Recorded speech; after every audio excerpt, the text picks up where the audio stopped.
Artis Nia Ramadhani atau Ramadhania Ardiansyah Bakri ditangkap polisi terkait kasus narkoba.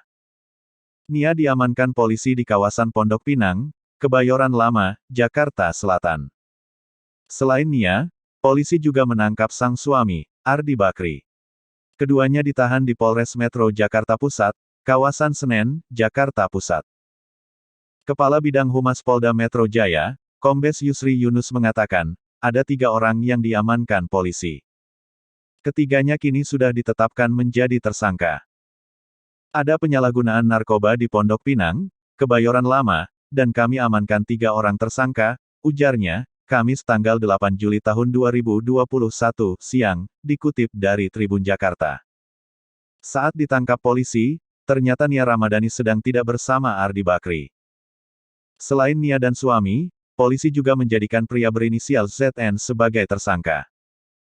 ZN yang berusia 43 tahun itu diketahui bekerja sebagai sopir Nia Ramadhani dan Ardi Bakri.